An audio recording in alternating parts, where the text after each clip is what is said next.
खुशी के पल। प्रधानमंत्री मोदी की मां हीराबा ने मनाई दीपावली, घर पर बनी रंगोली, दिए भी जलाए। ग्रेटर नोएडा में दीपोत्सव, लोगों ने दिए जलाकर जय श्री राम के नारे लगाए। पाकिस्तान को यूएन में फिर लगा झटका, नहीं चला कश्मीरी राग। सुरक्षा परिषद में सभी देशों ने नकारा, कश्मीर को बताया द्विपक्षीय मामला। कश्मीर के मसले पर कूदा चीन, पाकिस्तान के सुर में सुर मिलाते हुए भारत पर गैर कानूनी कार्रवाई का लगाया आरोप। दिल्ली की प्रतिभा वर्मा ने यूपीएससी ऑल इंडिया रैंकिंग में हासिल किया तीसरा स्थान, कहा महिला सशक्तिकरण के लिए करेंगी काम। दिल्ली पुलिस के एएसआई की बेटी ने भी यूपीएससी टॉपर बनकर बनाई अपनी पहचान, छठे रैंक हासिल करके पिता की बढ़ाई शान। ग्रेटर नोएडा में बदमाशों के साथ पुलिस का एनकाउंटर, 2 बदमाशों को लगी गोली। बदमाशों ने महिला को बना रखा था बंधक, पुलिस ने कराया महिला को रिहा। नोएडा में रंडी भाटी गैंग का एक शार्प शूटर गिरफ्तार, 4 दूसरे बदमाश भी पुलिस के हत्थे चढ़े। बदमाशों के कब्जे से हथियार बरामद, एक शख्स के घर फायरिंग में की थी बदमाश की तलाश। पाली में पति ने पत्नी का किया कत्ल, मामूली कहा सुनी के बाद डंडे से वार करके ली जान। दिल्ली में 12 साल की बच्ची से दरिंदगी, रेप के बाद हत्या के इरादे से किए गए कई बार। एम्स में भर्ती बच्ची की हालत नाजुक, महिला आयोग ने दिल्ली पुलिस को जारी किया नोटिस। यूपी के सहारनपुर में एक युवक ने खुद ने अपनी मौत की कराई, आरोपियों के नाम बताकर वीडियो जारी किया।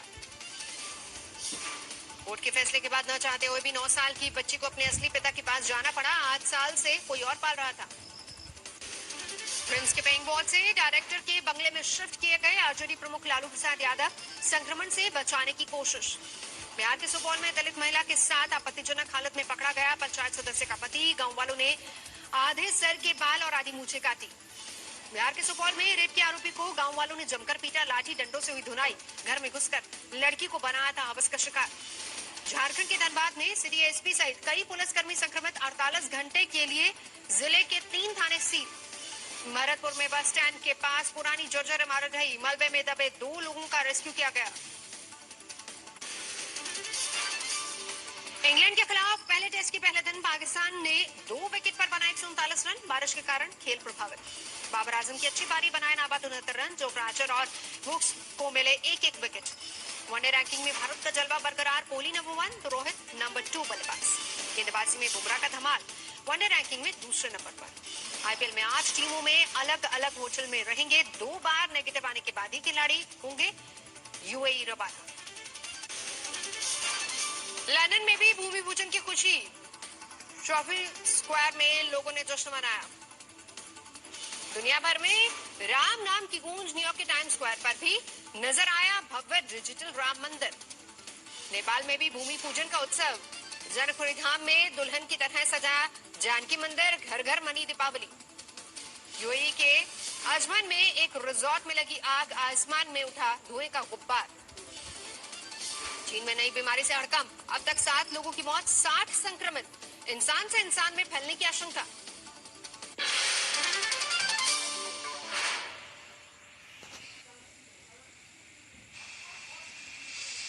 अयोध्या में राम मंदिर का भूमि पूजन तो हो गया, लेकिन इससे एआईएमआईएम चीफ असदुद्दीन ओवैसी खासे नाराज है। उन्होंने कहा है कि हिंदुत्व की कामयाबी सेकुलरिज्म की हार है।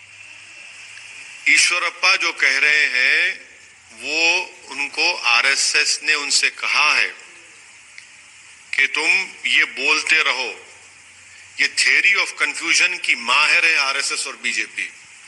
ईश्वरप्पा से कहकर उन्होंने मुसलमानों को ये पैगाम दिया है और भारत के लोगों को पैगाम दिया है कि बाबरी मस्जिद की जगह पर आज जो भूमि पूजन हुई है वो इस मसले का क्लोजर नहीं है, खत्म नहीं हो रहा है, बल्कि अब इसके बाद काशी और मथुरा के ऊपर आवाज उठेगी।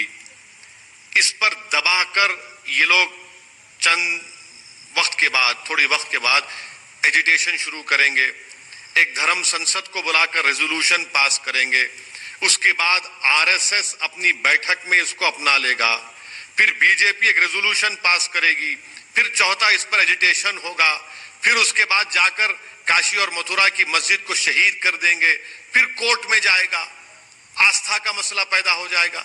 अरे यही तो करते आए हैं लोग, यही तो इनका मोडस ऑपरेंडी है और ये देश को समझना है। ये रुकने वाले नहीं है। याद रखिए, मुझे यकीन है कि इसके बाद काशी और मथुरा शुरू होगा। मेरे इस बयान के बाद कोई मुझसे सवाल करे कि भाई 1991 का places of religious worship act है, बार बार उठाना इंसाफ को जिंदा रखने के लिए बार बार उठाना है। बार बार उठाना इसलिए कि सच्चाई को बोलते रहना पड़ेगा। बार बार उठाना जरूरी है, ये नफरत नहीं है, ये सच्चाई को बयान करना है। और सच्चाई यह है कि 450 साल तक वहां पर मस्जिद थी। आगे बढ़ते हैं। बैरूत में ब्लास्ट को लेकर मरने वालों का आंकड़ा तेजी से बढ़ता जा रहा है। मरने वालों की गिनती करीब 150 तक पहुंच गई है। 5000 से ज्यादा लोग बुरी तरह से जख्मी हुए हैं। धमाका इतना जबरदस्त था कि कई किलोमीटर के दायरे में घरों के परखचे उड़ गए।